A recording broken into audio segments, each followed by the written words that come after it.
आज मेरे लिए बहुत हर्ष का विषय है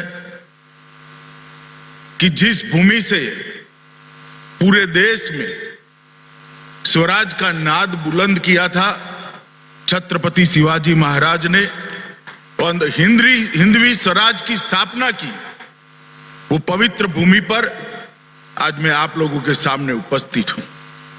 शिवाजी महाराज ने हिंदवी स्वराज की जो घोषणा की, जो लक्ष्य रखा और उसकी प्राप्ति की, उसने सालों सालों तक भारत के अंदर स्वराज, स्वधर्म और स्वभाषा, ये तीनों की एक मजबूत नींव डालने का काम किया, जिस पर आज हमारा देश एक मजबूत इमारत बनकर खड़ा है। इस भूमि पर आया हूं। सबसे पहले मैं छत्रपति शिवाजी महाराज की पुण्य स्मृति को विनम्रता पूर्वक प्रणाम कर मेरी बात शुरू करना चाहता हूं। यही भूमि संत ज्ञानेश्वर महाराज का भूमि है, जिन्होंने ऐसे समय में भक्ति आंदोलन की शुरुआत की जब देश को सबसे ज्यादा इसकी जरूरत थी। ज्ञानेश्वर महाराज ने पसायदान लिखकर विश्व कल्याण की कामना की और स्वधर्म को फिर से मजबूत करने का काम ज्ञानेश्वर महाराज ने किया। यह भूमि साईं बाबा की भूमि है। श्रद्धा और सबूरी, श्रद्धा और धैर्य, ये दो चीजें इन्होंने मानव जीवन में कठिन से कठिन समय को पारित करने के लिए कितनी उपयोगी है, इसको पूरी दुनिया को सिखाने का काम किया। पूरी दुनिया को सर्वधर्म समभाव और विश्व बंधुत्व की भावना समझाने का अपनी कृति से अगर किसी ने काम किया तो साईं बाबा ने किया। इनकी भी पुण्य स्मृति को मैं प्रणाम करना चाहता हूं। मित्रों, आज मैं यहां आया हूं तब ये भूमि, ये पूरे देश भर में सहकारिता के लिए काशी जितनी पवित्र भूमि है। यह भूमि ये है जहां पर सहकारिता की नींव डालने का काम पद्मश्री विखे पाटिल जी ने किया। और मैं आज पूरी प्रदर्शनी देखकर आया। मैंने देखा उस जमाने के अंदर गाडगिल साहब, विखे पाटिल साहब, सबने किस प्रकार से कितनी कठिनाइयों का सामना करते हुए ये आंदोलन को गति देने का काम किया होगा। मैं आज यहां आया हूं तब मैं इतना जरूर कहना चाहता हूं कि देश भर के सहकारिता आंदोलन के लोगों को एक बार इस भूमि की मिट्टी को माथे लगाना चाहिए, जिससे अपने आप को हम सहकारिता से समझें। हमारे यहां गुजरात में भी बहुत अच्छा सहकारी आंदोलन चला। वनकुट भाई मेहता की प्रेरणा और त्रिभुवन दास पटेल ने जो नींव डाला, आज अमूल पूरे दुनिया के अंदर सहकारिता का सबसे सफल मॉडल बनकर रहा है, जिसके अंदर हर रोज 36 लाख माताएं, बहनें, बेटियां अपना दूध भरकर अपना जीवन निर्वाह कर रही है। 50,000 करोड़ से ज्यादा टर्नओवर करने वाली एक कोऑपरेटिव गुजरात के अंदर बनी। और ये भूमि में ही एक नए प्रकार की शुरुआत पद्मश्री विखे पाटिल ने करी और इसी के कारण आज देश के अंदर सहकारिता आंदोलन यहां पर खड़ा हुआ दिखाई पड़ता है। विठ्ठलराव पाटिल, धनंजयराव गाडगिल और वैंकुट भाई मेहता ने जो आदर्श सहकारिता के स्थापित किए थे, सभी लोगों ने कहा सहकारी आंदोलन दिक्कत में, इसको मदद की जरूरत है। मैं इसमें सहमत हूं। इसको मदद करने के लिए ही मोदी जी ने सहकारिता मंत्रालय बनाया है। आजादी के 75 साल तक किसी को सहकारिता मंत्रालय बनाने का सोच नहीं आया। नरेंद्र मोदी जी ने आजादी के 75 साल के बाद आजादी के अमृत महोत्सव के वर्ष के अंदर सहकारिता मंत्रालय इसलिए बनाया है क्योंकि वो जानते हैं कि सहकारिता आज भी प्रासंगिक है और सबका साथ सबका विकास का मंत्र केवल और केवल सहकारिता के आधार पर ही सफल हो सकता है। परंतु हमने आंदोलन के सभी कार्यकर्ताओं ने यह भी देखना पड़ेगा कि ये हालत क्यों हुई। अगर ये नहीं देखेंगे, सरकार की मदद लेते जाएंगे, कब तक देंगे? ये क्या सहकारी आंदोलन के सम्मान के साथ अनुकूल है? मैं समझ सकता हूं एक ऐसा समय आ जाए, एक ऐसा कालखंड आ जाए, किसी भी आंदोलन को मदद की जरूरत पड़ती है, सरकार तत्काल मदद जरूर करे, परंतु हमारे अंदर जो दोष है वो दोषों से भी सहकारिता आंदोलन को मुक्त करने की जिम्मेदारी हम सब सहकारिता आंदोलनों के साथ जुड़े हुए कार्यकर्ता की। एक जमाने में महाराष्ट्र के हर जिले में डिस्ट्रिक्ट कोऑपरेटिव बैंक आइडियल माने जाते थे। आज स्थिति क्या हो गई? सिर्फ 3 बचे। क्यों? क्या हो गया? हजारों करोड़ के घपले घोटाले कैसे हुए? ये रिजर्व बैंक ने किए है क्या? ना जी, रिजर्व बैंक ने नहीं किया। मैं कोई राजनीतिक टिप्पणी करने यहां नहीं आया हूं, ना मुझे राजनीतिक टिप्पणी करनी है। मैं मगर सहकारिता आंदोलन के कार्यकर्ताओं को इतना जरूर कहना चाहता हूं, सरकार आपके साथ खड़ी है, मोदी जी आपके साथ खड़े हैं। अब सहकारिता आंदोलन को कोई अन्याय नहीं कर सकता, परंतु साथ ही साथ हमने भी पारदर्शिता लानी पड़ेगी, एफिशिएंसी बढ़ानी पड़ेगी। हमारे यहां प्रोफेशनल बच्चों को जगह देनी पड़ेगी, प्रोफेशनल बच्चों के साथ अच्छा व्यवहार कर सम्मान पूर्वक सहकारिता का मंत्र उनको सिखाकर सहकारी आंदोलन के अंदर जोड़ना पड़ेगा, उनको उचित स्थान देना पड़ेगा और उनके हाथ में ये धुरा देनी पड़ेगी। तब जाकर ये आंदोलन और 50-100 साल जी सकते। पद्मश्री विखे पाटिल ने जिस आंदोलन की नींव यहां रखी, वैकुंठ भाई मेहता और गाडगिल साहब ने जिस आंदोलन की नींव यहां रखी, उसको अभी 100 साल आगे ले जाना है तो मैं मानता हूं हमारे अंदर भी बहुत सारे परिवर्तन करने पड़ेंगे।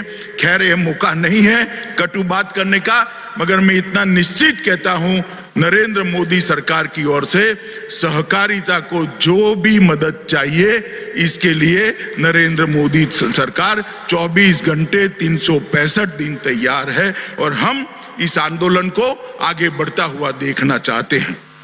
मित्रों, विठलराव विखे पाटिल ने यहां पर जिस दूरदर्शिता के साथ किसानों की समृद्धि के लिए इस साकर कारखाना डाला, वो साकर कारखाना आज भी कोऑपरेटिव तरीके से चल रहा है। इसका मुझे आनंद है, क्योंकि बहुत सारे कोऑपरेटिव शुगर मिल प्राइवेट हो गए।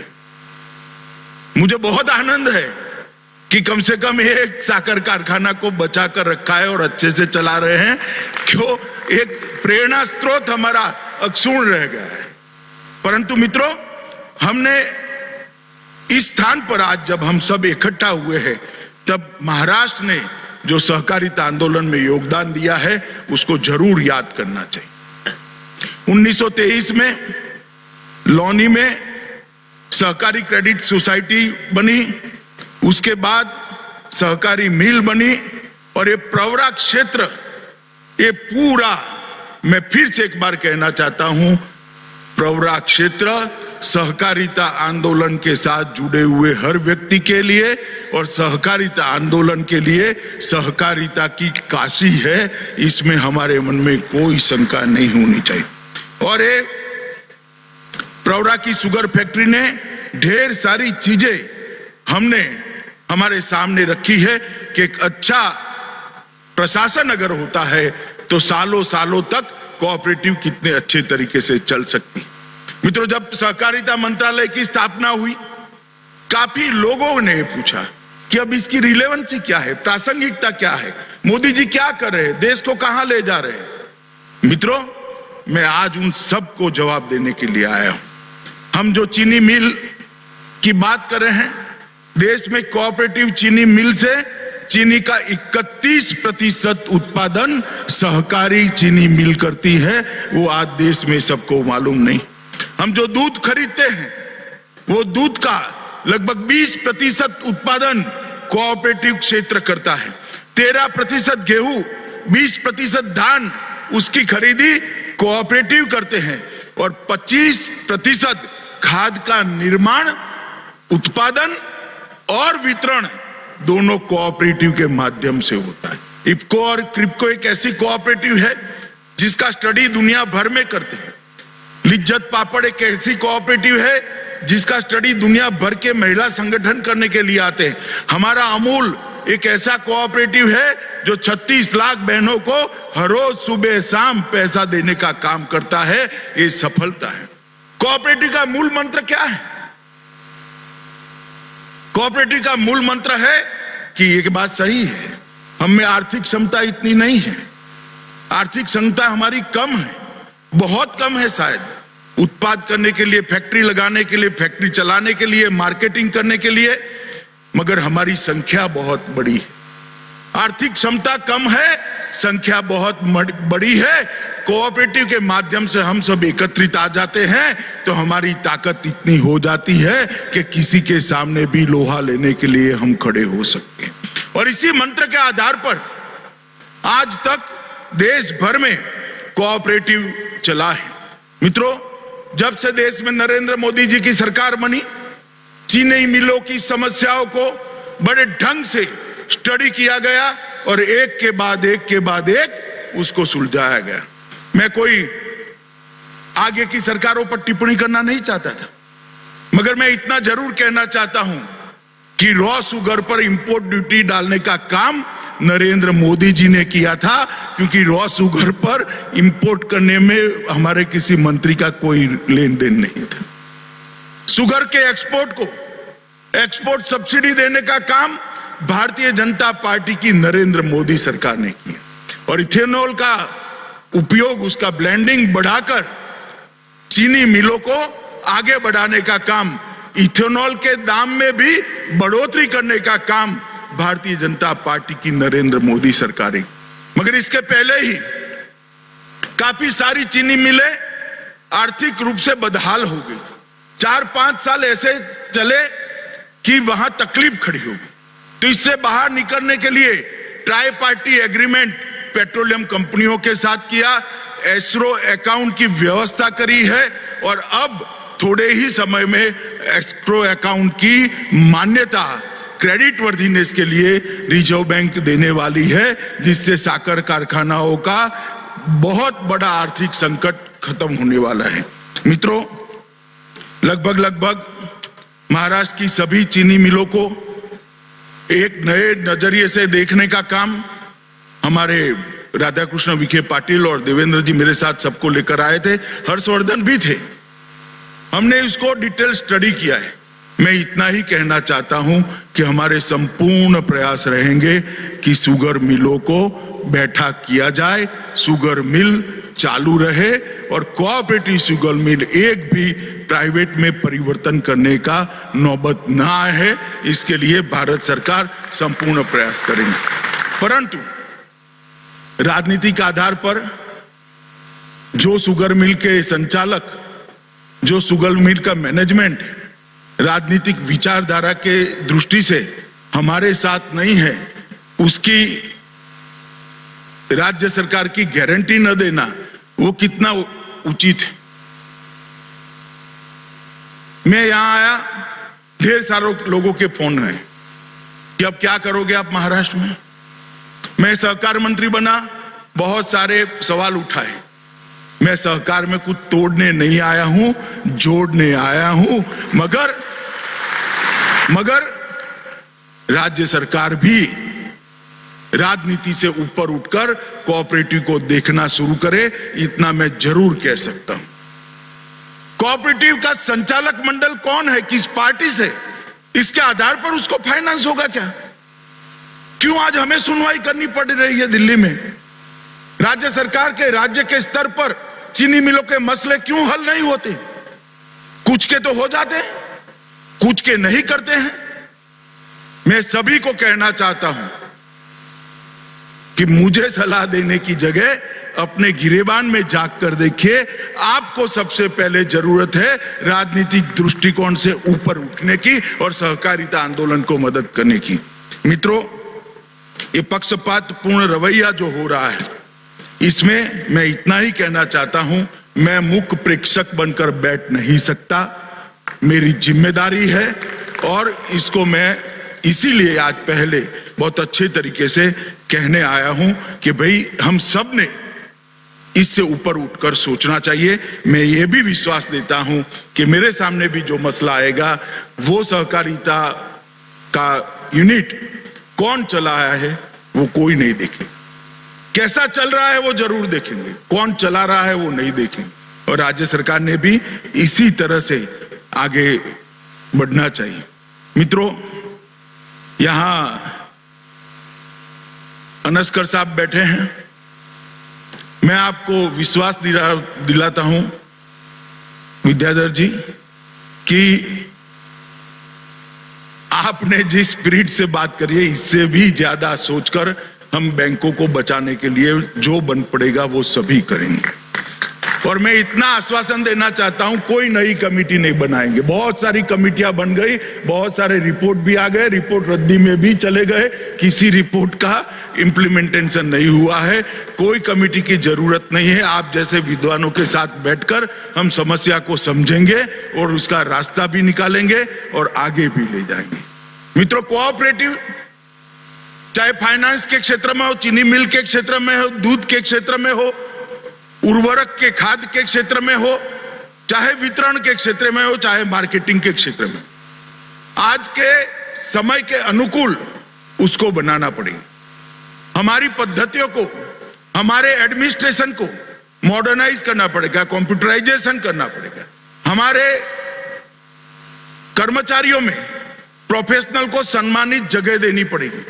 उनको जो पैकेज बाहर उपलब्ध है वो पैकेज देने का काम भी करना पड़ेगा और उनके साथ में लेकर स्पर्धा के बीच में टके रहने का दम सहकारिता आंदोलन ने खड़ा करना पड़ेगा। तभी जाकर हम सहकारिता आंदोलन को और 50 साल और 100 साल ले जाएंगे। मित्रों, मैं मानता हूं कि सहकारिता आंदोलन में एक नए प्राण फूंकने का समय था। उसी वक्त मोदी जी ने सहकारिता मंत्रालय बनाया है। हम इसकी यूनिवर्सिटी भी बनाने जा रहे हैं। हम मल्टी स्टेट कोऑपरेटिव्स का लॉ कानून भी बदलने जा रहे हैं। हम देश के सारे पैक्स का कंप्यूटराइजेशन भी करना चाहते हैं।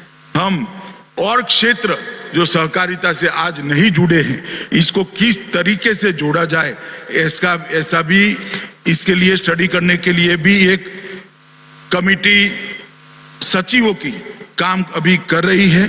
और मित्रों, आने वाले दिनों के अंदर एक सहकार नीति भी नहीं लाएंगे जो और 25 साल तक सहकारी आंदोलन में प्राण फूंकने का काम करेगी। मैं आज यहां पर आया हूं तब मैं इतना ही कहना चाहता हूं कि महाराष्ट्र के अंदर सहकारिता की शुरुआत जो 2-3 राज्यों में हुई उसमें से एक महाराष्ट्र है। आज भी महाराष्ट्र का सहकारी आंदोलन बहुत मजबूत है, इसकी जड़ें बहुत गहरी है। एक संकट का समय आया है, केंद्र सरकार और राज्य सरकार दोनों ने मिलकर महाराष्ट्र के सहकारिता आंदोलन को आगे बढ़ाने की जरूरत है।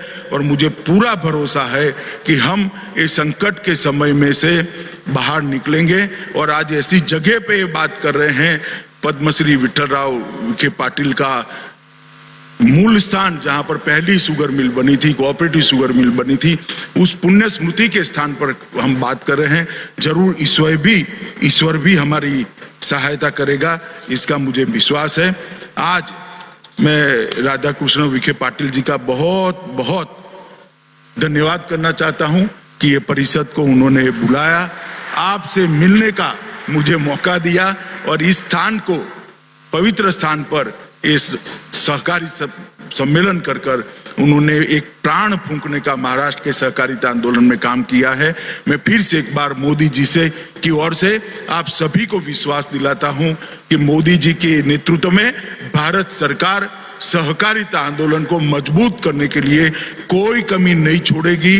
जो करना जरूरी होगा वो सब हम करेंगे, क्योंकि मोदी जी चाहते हैं कि सहकारिता आंदोलन और 50-100 साल तक इस देश के गरीब किसान, इस देश की गरीब महिलाएं और युवाओं को सम विकास का मौका दे, समान अवसर प्रदान करे और समान रूप से सबको समृद्ध करते हुए पूरे समाज का विकास करे। फिर से एक बार विखे पाटिल जी, गाडगिल जी और वेंकुट भाई की त्रिपुटी के कामों को, उनकी प्रेरणामयी वाणी को और उनके स्थापित किए हुए मॉरल सिद्धांतों को प्रणाम कर मेरी वाणी को विराम देता हूं। भारत माता की जय।